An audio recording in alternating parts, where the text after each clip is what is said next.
Esta parábola es muy ad hoc a la ocasión. Y yo sé que se han predicado muchos mensajes sobre esta parábola. Y se van a seguir predicando. De distintos puntos de vista, distintas miradas. A veces de la mirada del hijo menor, del hijo mayor, del padre. En fin, a veces las tres parábolas ahí en conjunto. Pero no nos cansamos de leer este pasaje del Evangelio de Lucas sobre el hijo pródigo. ¿Usted sabe lo que significa pródigo? Pródigo, dice el diccionario, que es una persona que es derrochadora, cierto, mano abierta. En ese sentido, la palabra significa pródigo. Y aquí, cuando se habla del hijo pródigo, se habla en relación a este hijo que derrocha todo lo que tenía, mano muy abierta, para poder, cierto, malgastar todo lo que estaba a su haber. Pero vamos a darle lectura a esta parábola. Lucas 15, del 11 en adelante, dice así la palabra del Señor. Y también dijo: un hombre tenía dos hijos, y el menor de ellos dijo a su padre: Padre, dame la parte de los bienes que me corresponde, y les repartió los bienes.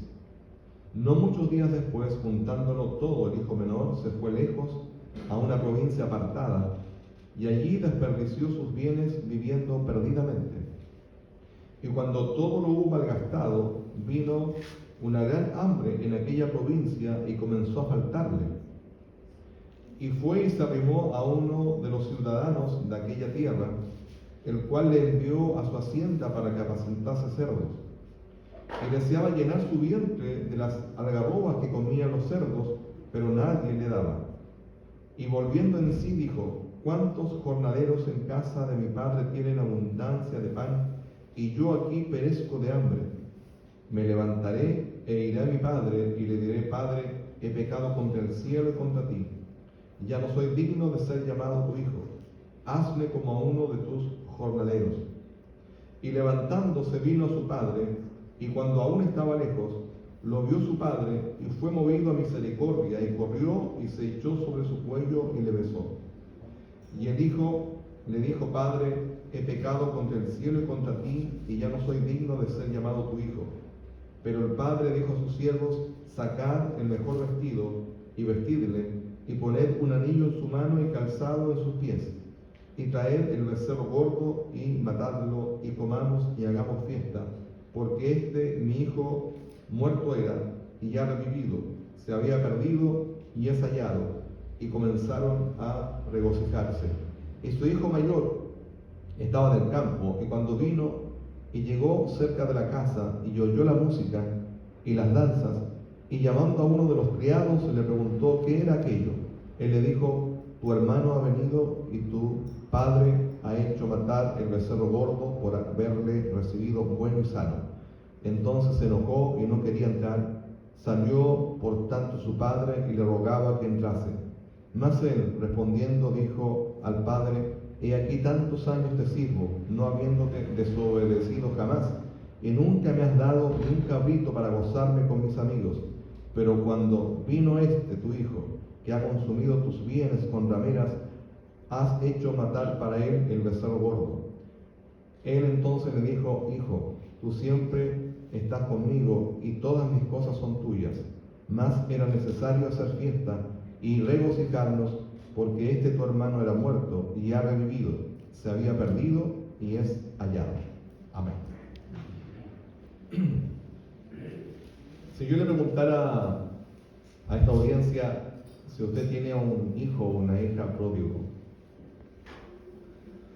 usted tal vez levantaría su mano y diría: sí, yo tengo un hijo o una hija, un hijo pródigo, que tal vez se crió en el Evangelio, pero ya no está conmigo, no está sirviendo al Señor. O tal vez usted mismo fue un hijo pródigo, una hija, que en algún momento en su vida se alejó del Señor, que en algún momento cuestionó la fe. Y no siempre un pródigo es una persona que le vamos a decir tiene la culpa de su condición. Porque a veces es posible que nosotros como padres, con nuestras equivocaciones, con nuestra forma de ver la vida y con nuestras exigencias, tal vez le colocamos una camisa de fuerza tan grande a los hijos que les exigimos hasta el extremo, porque queremos que se amolde a un cierto esquema que yo tengo de cómo debe ser la vida. Y es posible que mi misma actitud y mi conducta y las reglas en demasía, es posible que yo pueda construir un hijo pródigo. Y a veces nosotros solamente miramos al hijo pródigo como aquel que se aleja de la fe, se aleja del Señor, y es el perdido, es el culpable, es el que no quiere saber nada de Dios. Y a veces no nos miramos nosotros para decir, pero yo habré hecho algo para que también haya formado un hijo pródigo. Son preguntas que uno se puede hacer también, que es importante que las podamos reflexionar, las podamos meditar. Y esta parábola no pasa nunca y no va a pasar nunca de moda por todo lo que nos puede enseñar. Y es verdad que esta parábola del hijo pródigo fue escrita hace mucho tiempo, ya más de 2000 años, pero pensemos en todo lo que todavía puede enseñarnos en el día de hoy. Y estamos hablando de una parábola que se pone en un contexto de un mundo antiguo, donde, ¿cierto?, las costumbres de aquella época en esos lugares, en Medio Oriente, eran de una forma muy particular. Pero aún así, todo lo que enseña esta parábola al día de hoy, todavía aún podemos sacar nosotros enseñanza con respecto a algunos principios importantes. Y uno tiene que preguntarse, ¿cierto?, de qué manera yo puedo analizar esta parábola, de qué manera la puedo mirar. Y aquí aparecen tres personajes principales. Está el hijo menor, está el hijo mayor y está el padre. Y cada uno de ellos podemos estudiar la forma en que ellos se conducen y qué podemos aprender también de ellos, de la forma en que ellos se comportan. Ahora, ¿por qué nace esta parábola? Si usted mira el contexto, estamos hablando que los fariseos y los religiosos de la época estaban criticando a Jesús porque Jesús se reunía con todos los malos, por decirlo así entre comillas, de la época, con todos los pecadores. Los amigos de él no eran buenos amigos, ¿ya? Se juntaba con los peores de la sociedad, los publicanos, todos los pecadores, y él se reunía con ellos e incluso compartía con ellos y comía con ellos. Y alguien dijo por ahí que si usted quiere buscar un pródigo, en el buen sentido de la palabra, usted va a encontrar a Jesús como un pródigo. Porque de la manera en que él vivía para los cánones de la época y los religiosos de la época, él era un pródigo. Se juntaba con los más malos de la sociedad. Incluso sus hermanos lo acusaban de que tenía demonios y lo querían ir a buscar muchas veces para sacarlo de donde él estaba y lo que él hacía y cuando él predicaba, y lo querían ir a buscar poco menos pensando: este es nuestro hermano loco, este es nuestro hermano que se nos escapó de los cánones, ¿cierto?, que corresponda a la sociedad y está haciendo esas cosas. Entonces, también podemos mirarlo de esa manera, y para la época también Jesús podría haber sido mirado como un pródigo, alguien que rompió los cánones, ¿cierto?, y se levantó y andaba haciendo cosas que la sociedad criticaba en aquella época. Entonces, ¿por qué Jesús habla de esta parábola? Primero habla acerca de la oveja perdida, habla acerca de la moneda perdida y después finaliza con el hijo perdido. Él lo dice y lo enseña en un contexto donde los fariseos criticaban mucho que Jesús anduviera con los pecadores. Entonces, él algo tenía que enseñar con respecto a esta parábola. Así que vamos a considerar, ¿cierto?, los personajes que aquí aparecen.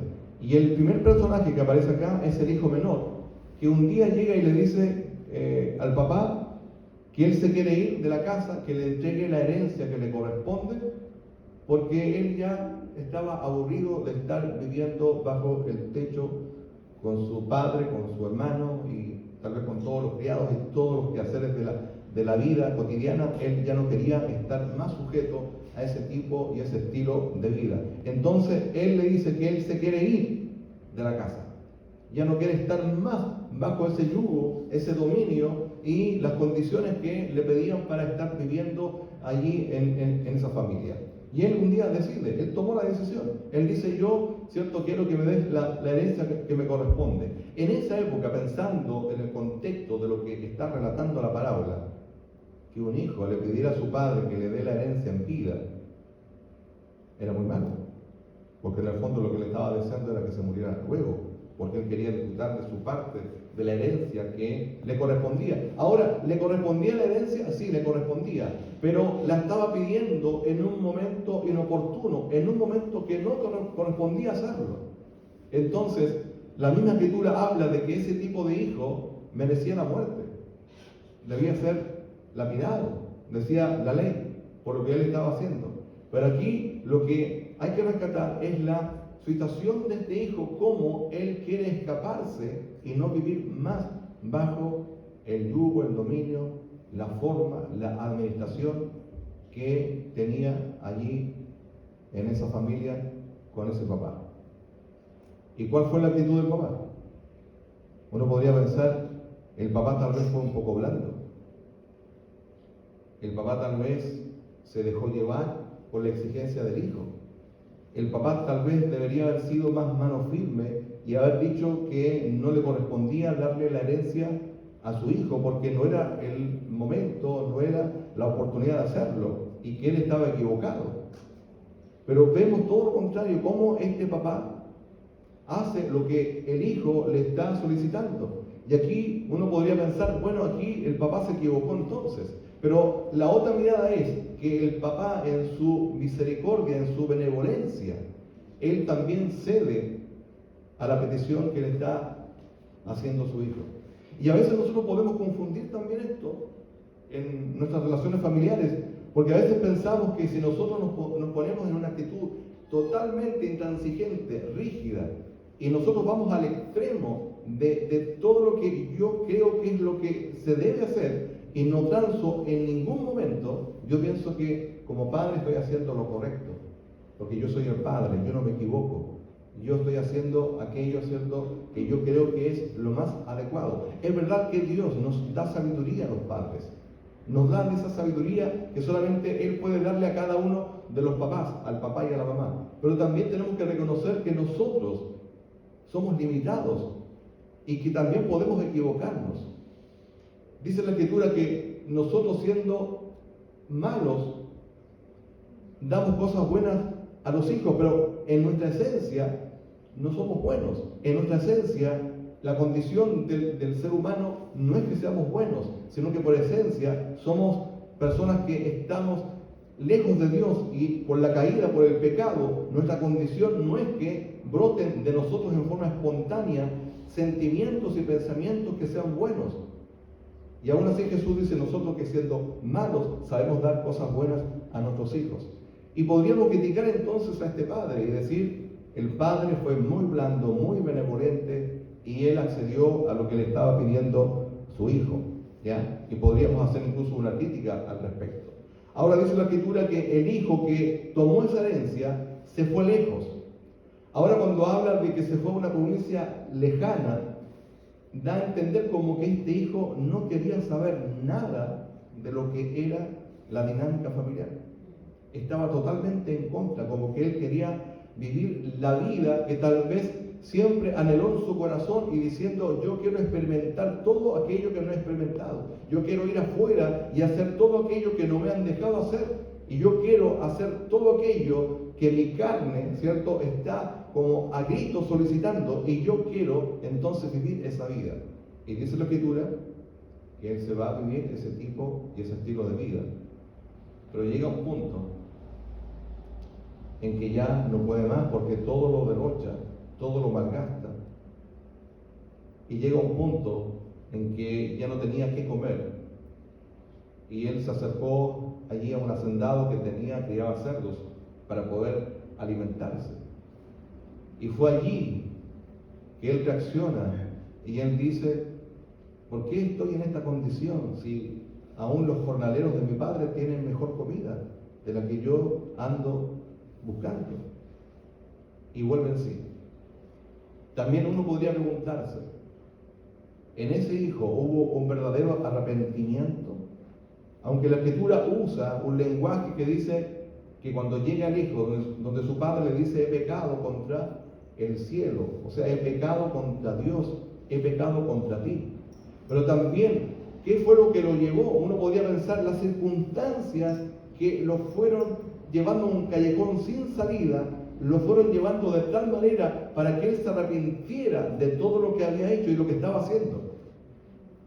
Y a veces, claro, las apreturas de la vida, los sinsabores de la vida hacen que muchas veces aquel que se ha alejado del Señor pueda reaccionar y puede ser también un instrumento de Dios.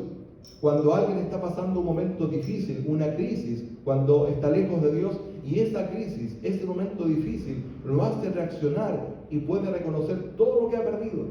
Y puede reconocer también que en la casa de su padre, en la casa de su familia, o cuando se alejó de Dios, reconoce ese hombre o esa mujer que la decisión que tomó fue totalmente equivocada.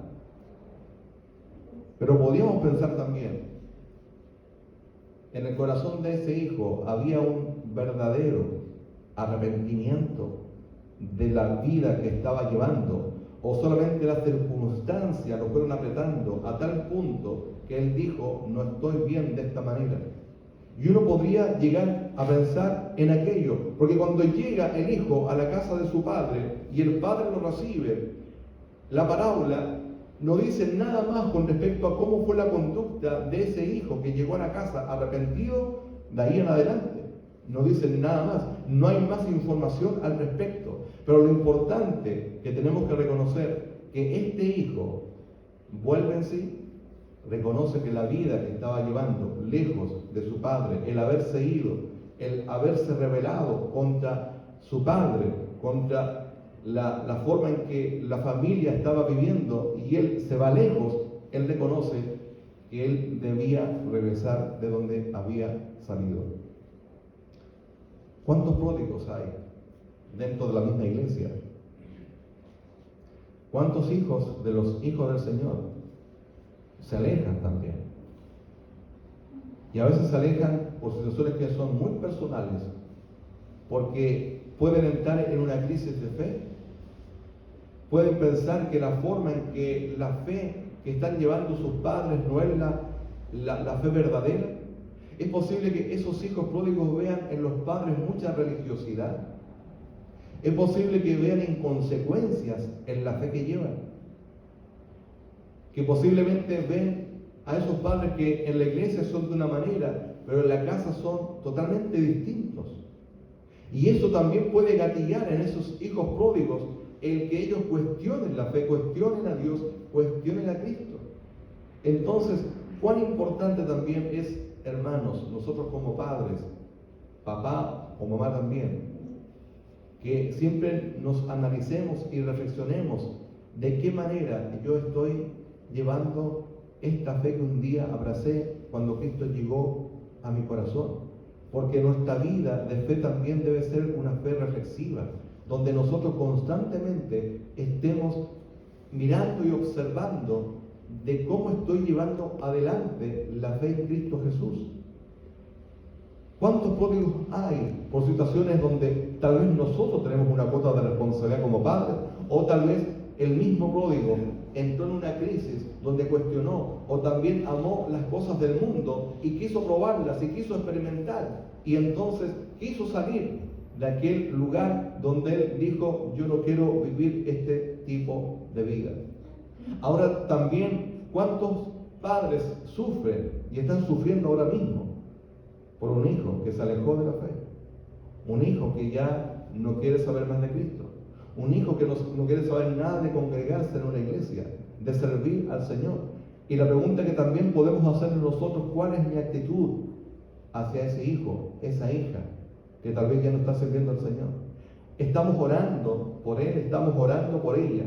No nos vamos a cansar de orar, no nos vamos a cansar de pedir, de interceder por ese hijo, por esa hija, para que un día vuelva a Cristo. Y claro que sí, porque esa es la tarea nuestra como padres, nunca cansarnos de orar por ese hijo, esa hija, que por una u otra razón, sea porque yo tengo una cuota de responsabilidad como padre o porque él mismo lo decidió de esa manera, nosotros tenemos que orar y no dejar de orar por ese hijo, por esa hija, para que un día también pueda volver en sí y pueda regresar a la casa de su padre, regresar a Dios, regresar a la comunión con Dios y a caminar con Dios como lo hizo en algún momento en su vida. Entonces vemos cómo este hijo regresa a la casa de su padre y el padre le da una recepción pero maravillosa. Dice la Escritura que él lo esperaba, él lo fue a abrazar, él lo fue a recibir. O sea, con todas esas actitudes nos damos cuenta que este Padre misericordioso, este Padre amoroso, este Padre benevolente, nunca perdió la esperanza de que un día su hijo regresara. Y este Padre simboliza también a Dios, nuestro Padre Celestial. Simboliza a ese Dios misericordioso, a ese Dios perdonador, a ese Dios, ¿cierto?, que no guarda rencor, como muchas veces nosotros podemos guardar rencor y prejuicios cuando un hijo pródigo quiere regresar. Tal vez nosotros mismos ponemos muchas reglas y colocamos muchas situaciones y escenarios para decir, ¿cierto?, si el hijo pródigo vuelve, tiene que volver en las circunstancias en que yo le voy a exigir. Y tal vez no pensamos en cómo podemos ayudar a ese pródigo, en cómo podemos darle ánimo y darle un camino, una dirección para poder animarle y sostenerle para que pueda regresar nuevamente a la comunión con Dios. Entonces, aquí vemos un Padre totalmente misericordioso, amoroso, que abre sus brazos, lo recibe, y dice la Escritura que este Padre al punto llega que le da vestiduras nuevas y mata aquel becerro gordo que tenía allí para una ocasión especial, porque la alegría, el regocijo que tenía este padre era tan grande al ver a su hijo que estaba regresando arrepentido y diciendo que él se había equivocado y había pecado contra el cielo y había pecado también contra él. Y aquí vemos también esa figura para nosotros, hermanos, de ese Padre misericordioso que un día también nos acogió. Y Él no miró nuestra condición. Él no miró todo lo que nosotros éramos y por qué caminos habíamos andado. Que cuántas veces fuimos de aquellos que levantamos el puño y desafiamos a Dios y cuestionamos a Dios y dijimos, ¿cierto?, que nunca íbamos a creer en Dios y nunca íbamos a rendir nuestra vida, nuestro corazón al Señor. Y tal vez éramos de aquellos. O tal vez somos de aquellos que ustedes nacieron en un hogar cristiano, como se dice, nací en una cuna de oro, de bendición, porque fui criado en las bancas de la iglesia, pero en algún momento, tal vez tú te levantaste contra Dios y no querías saber nada de Él. Pero cuando Dios nos llama y nos invita, vamos a encontrar siempre a un Dios misericordioso, a un Dios que siempre nos va a acoger y siempre nos va a abrazar. Nunca nos va a criticar, Él nos va a perdonar. Si hay arrepentimiento en nuestro corazón y colocamos nuestra fe en Cristo, Dios, como Padre misericordioso, en Cristo Jesús, nos va a recibir y nos va a acoger. Dice la Escritura que de tal manera amó Dios al mundo, que envió a su Hijo Jesucristo, para que todo aquel que en Él cree no se pierda, mas tenga vida eterna. Pero también encontramos otro personaje, un tercer personaje, y este personaje es el hermano mayor, que dice la Escritura que cuando ve que el padre recibe a su hermano y hace esa gran fiesta y lo recibe de la forma en que lo recibió, él no estaba muy contento, nada de contento. Y se acerca entonces a decir por qué había hecho eso de recibir a su hermano si su hermano había malgastado todo lo que él le había entregado y había vivido una mala vida con mujeres en forma, ¿cierto?, perdida, desordenada, y tú lo recibes de la forma en que lo recibes. Y aquí tenemos también, y por eso Jesús también habló de esta parábola, contó esta historia, porque aquí tenemos a los fariseos, a los religiosos, que muchas veces tienen el concepto de que yo merezco que Dios me reciba y me acoja y me acepte porque yo cumplo con todas las reglas. Todas las reglas que se me han dicho que yo las guarde, yo las hago, las cumplo. Por tanto, yo debo ser aceptado por Dios, porque yo soy una persona que cumplo con todos los requisitos.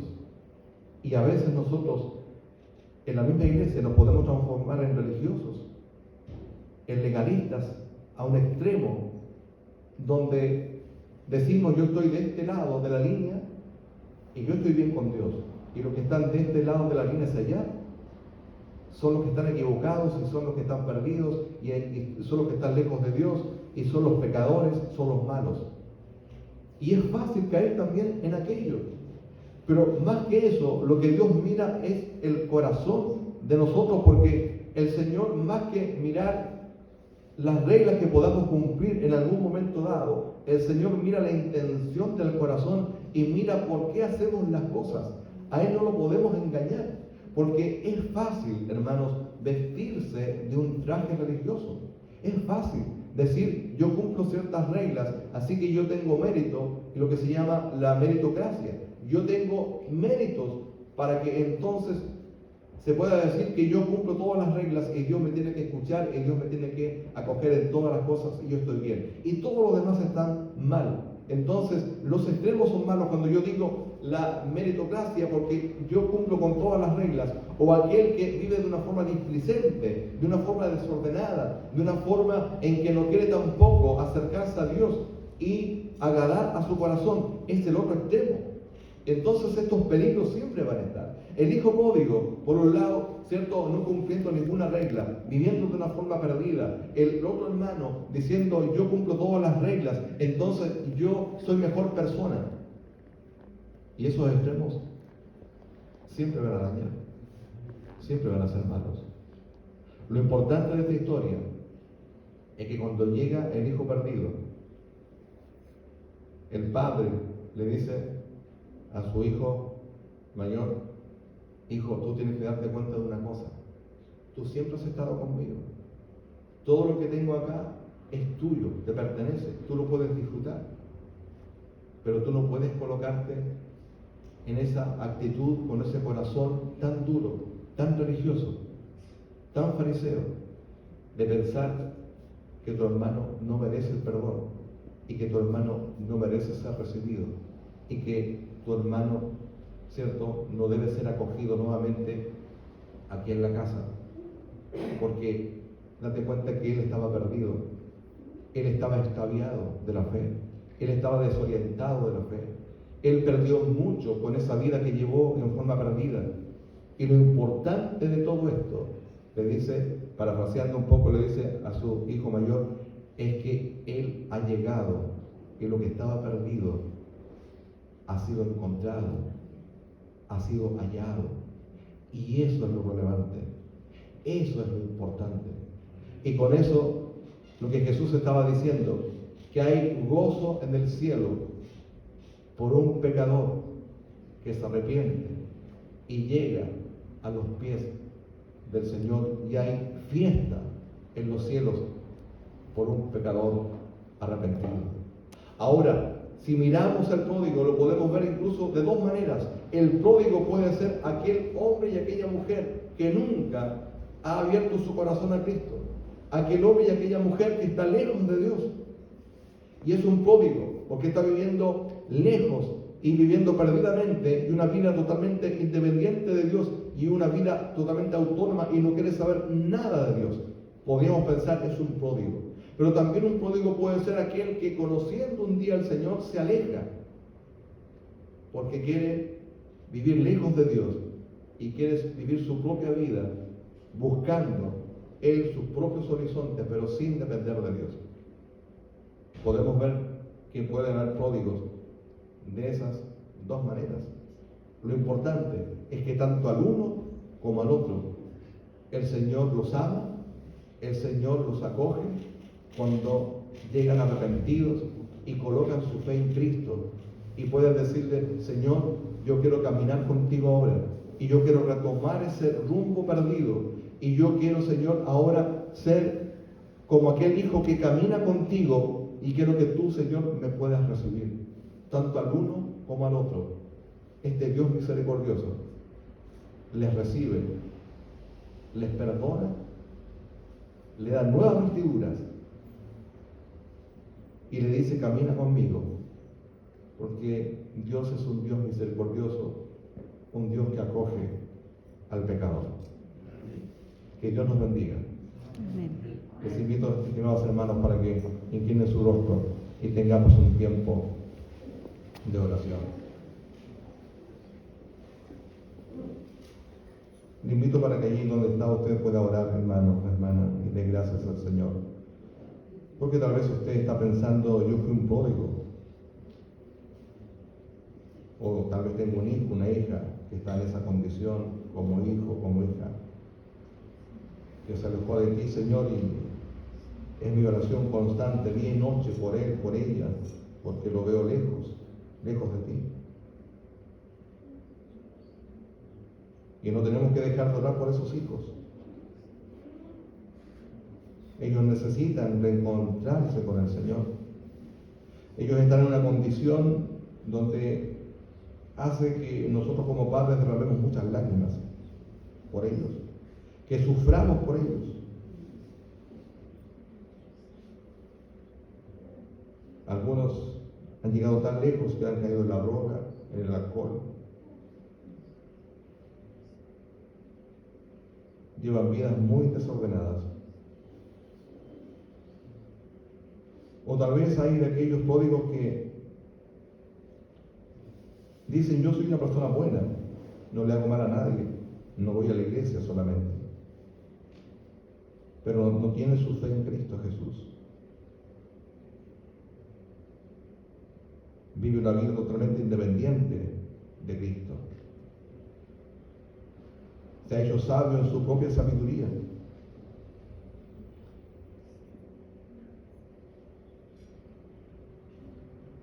Pero Dios ama a cada uno de los pródigos.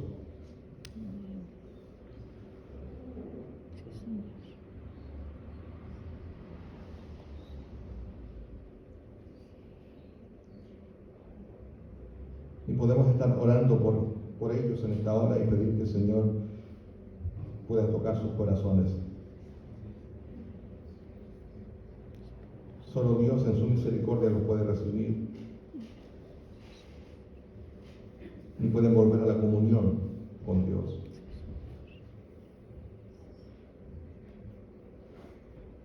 Padre Celestial, te damos gracias porque de alguna forma todos hemos sido pródigos. Hemos vivido lejos de ti, o nos hemos alejado de una u otra manera de tu palabra.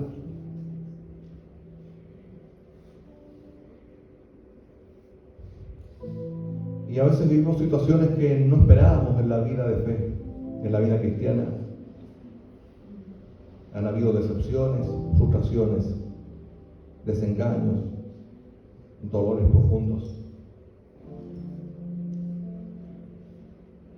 Pródigos que han experimentado el divorcio, la separación, el abandono.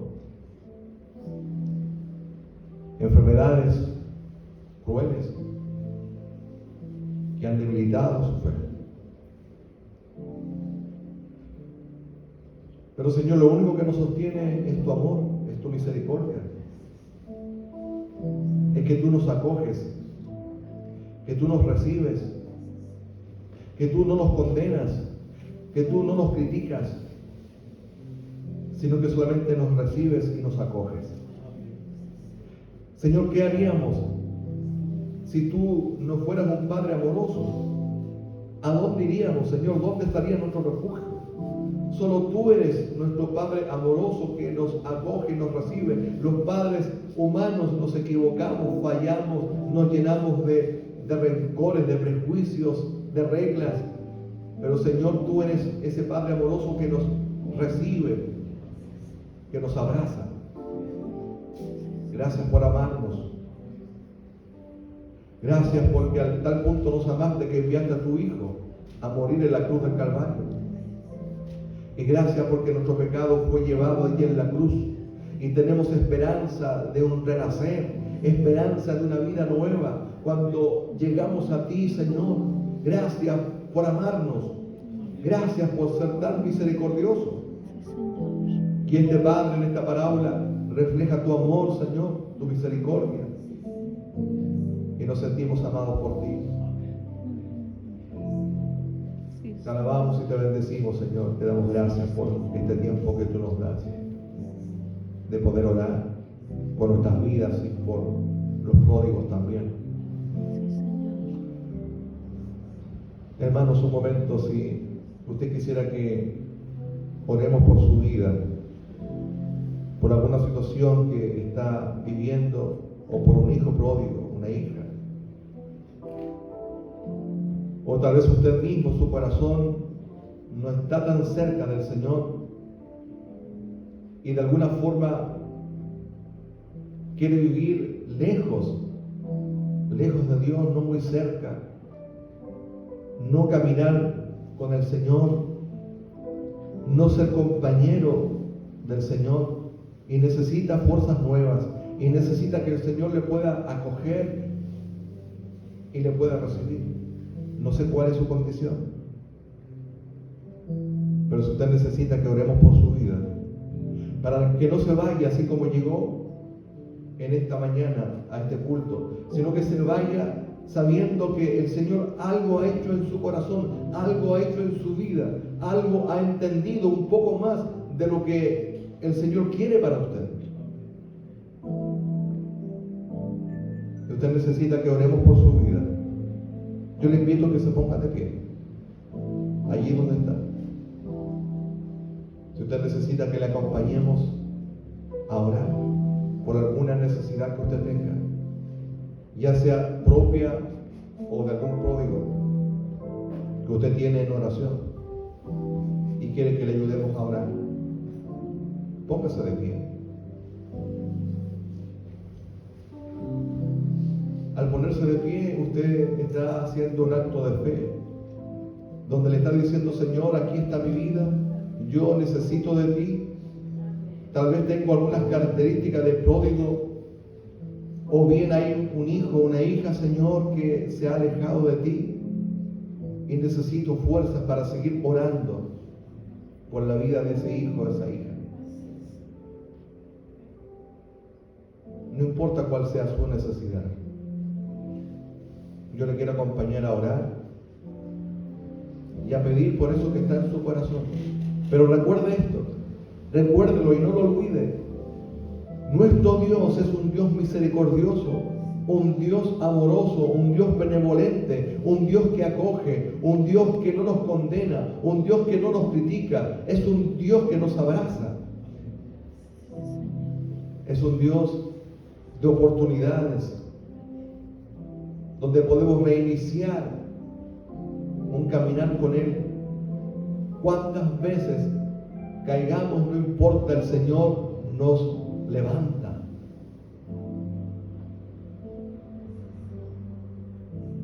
Y vamos a orar por aquellos hermanos y hermanas que se han puesto de pie. Y vamos a pedir que el Señor les bendiga. El Señor conoce cada uno de los corazones y cada necesidad. Y vamos a orar por sus vidas. Pero antes de eso, estimados hermanos, los que se han puesto de pie, yo quiero que usted en su corazón repita esta oración. Repita esta oración en silencio y después yo voy a orar por ustedes. Digan: Padre Celestial, te doy gracias porque tú me amas. Y en este momento te ruego por mi propia vida, para que tú me ayudes a vivir la vida cristiana con las fuerzas que vienen de parte tuya, para que tú puedas renovar mi fe en mi forma de ver la vida, de cómo vivir la vida cristiana.